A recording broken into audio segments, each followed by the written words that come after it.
नमस्कार दोस्तों, मैं अजय एक बार फिर से इस सोशल मीडिया के माध्यम से आपके सामने जिस विषय पर चर्चा करने के लिए हाजिर हुआ हूँ, हमारा आज का विषय है समानता का अधिकार। भारतीय संविधान हमें 6 प्रकार के मौलिक अधिकार प्रोवाइड करवाता है, जिनमें से एक है समानता का अधिकार। आज हम इसी समानता के अधिकार के बारे में विस्तृत चर्चा करेंगे और जानेंगे कि हमें किस किस तरह की जो है समानता प्रदान की गई है। तो अनुच्छेद 14 से 18 तक जो है हमें समानता का अधिकार दिया गया है। अनुच्छेद 14 से जो 18 तक जो अनुच्छेद है वो समानता के अधिकार की श्रेणी में आते हैं। अनुच्छेद 14, 15, 16, 17 और 18 ये जो है समानता के अधिकार की श्रेणी में आते हैं। तो पहला है अनुच्छेद 14।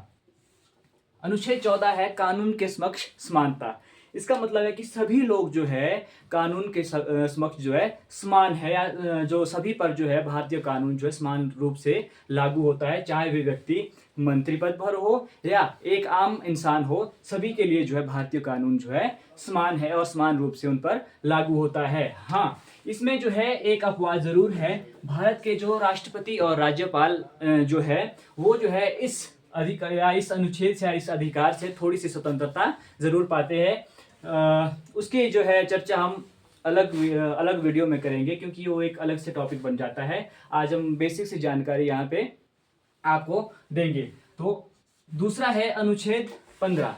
अनुच्छेद 15 में जो है भेदभाव की मनाही की बात की गई है। इसका मतलब है कि भारतीय संविधान हमें ये अधिकार प्रोवाइड कराता है कि हमारे साथ जो है किसी भी प्रकार का भेदभाव नहीं हो सकता है, चाहे व्यक्ति किसी भी जाति, प्रजाति, धर्म, जन्म स्थान या लिंग से संबंधित हो, उसके साथ किसी भी प्रकार का भेदभाव नहीं किया जा सकता है। और आर्टिकल 15 में कुछ और चीजें भी मेंशन की गई है, जैसे कि कोई व्यक्ति है या किसी भी जाति धर्म से संबंधित या प्रजाति से संबंधित कोई भी व्यक्ति है, वो किसी भी सार्वजनिक स्थान पर जा सकता है, रेस्टोरेंट में जा सकता है, होटल में जा सकता है। तो उसको जाति धर्म या उसके लिंग के आधार पर वहां जाने से नहीं रोका जा सकता, या उसके साथ इस आधार पर किसी भी प्रकार का भेदभाव नहीं किया जा सकता है। इसमें एक और प्रावधान भी किया गया है, जैसे जिस भी कार्यों में गवर्नमेंट का या राज्य का पैसा लगा होता है, जैसे कि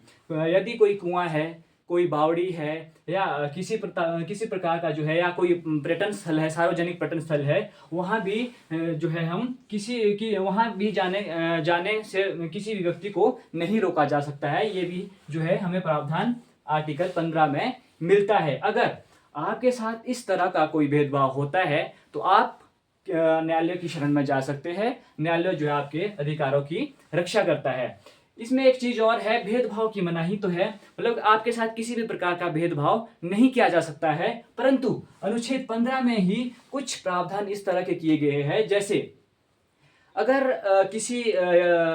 महिलाओं के लिए या बच्चों के लिए कोई विशिष्ट प्रावधान जो है राज्य या सरकार द्वारा किया जाता है, तो उसको जो है समानता के अधिकार का उल्लंघन नहीं माना जाएगा। ये प्रावधान जो है आर्टिकल 15 में किया गया है। और जो है या SC ST से संबंधित कोई लोग हैं, उनके लिए कोई विशिष्ट प्रावधान जो है हमारी गवर्नमेंट या राज्य करता है, तो उसको भी जो है समानता का अधिकार का हनन नहीं माना जाएगा। या शैक्षणिक रूप से किसी के लिए कोई विशिष्ट प्रावधान किया जाता है, कोई विशेष जो है प्रोविजन किया जाता है, तो उसको भी समानता के अधिकार का उल्लंघन नहीं माना जाएगा। ये सारी चीजें जो है भारतीय संविधान के आर्टिकल या अनुच्छेद 15 में दी गई है। तो तीसरा जो है हमारा है अनुच्छेद 16। अनुच्छेद 16 में है अवसर की समानता। अवसर की समानता से हमारा अभिप्राय है कि राज्य सरकार द्वारा रोजगार के जो अवसर है वो समान रूप से सभी को प्रदान किए जाएंगे। उसके आधार पर जो है किसी के साथ भी किसी भी प्रकार का भेदभाव नहीं किया जा सकता है, चाहे व्यक्ति किसी भी जाति से संबंधित हो, किसी भी धर्म से संबंधित हो, किसी भी लिंग से संबंधित हो या जन्म स्थान से संबंधित हो।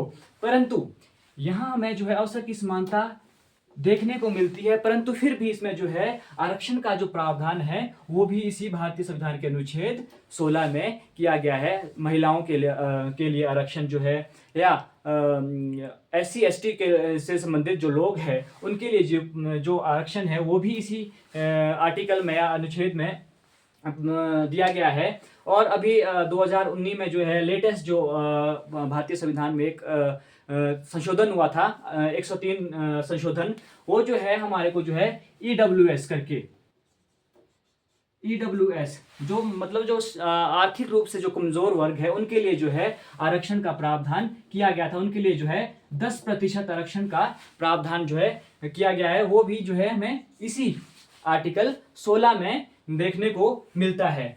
फिर चौथा है हमारा अनुच्छेद 17। अनुच्छेद 17 में क्या प्रावधान किया गया है? अनुच्छेद 17 में है छुआछूत की मनाही। छुआछूत की मनाही मतलब कि छुआछूत के आधार पर जो है किसी भी व्यक्ति के साथ किसी भी प्रकार का भेदभाव नहीं किया जा सकता है। इसके लिए हमारे भारत में जो है कानून, तरह तरह के कानून भी बनाए गए हैं। छुआछूत के आधार पर जो है किसी भी व्यक्ति के साथ भेदभाव नहीं किया जा सकता है। अगला है अनुच्छेद 18, उपाधियों की मनाही।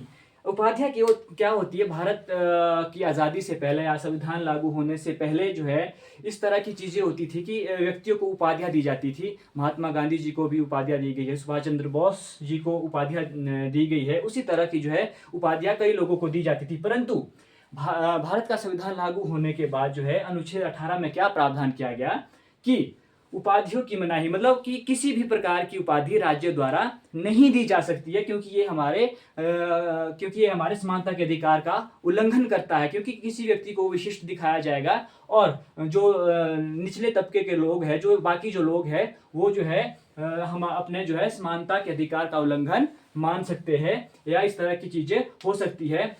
इसी आर्टिकल 18 में जो है एक और प्रोविजन किया गया है कि हम भारत के नागरिक जो है किसी भी विदेशी राष्ट्र से या किसी भी विदेशी व्यक्ति से किसी प्रकार का उपहार या उपाधि नहीं ले सकता है। ये भी प्रोविजन जो है हमारे संविधान के अनुच्छेद 18 में किया गया है।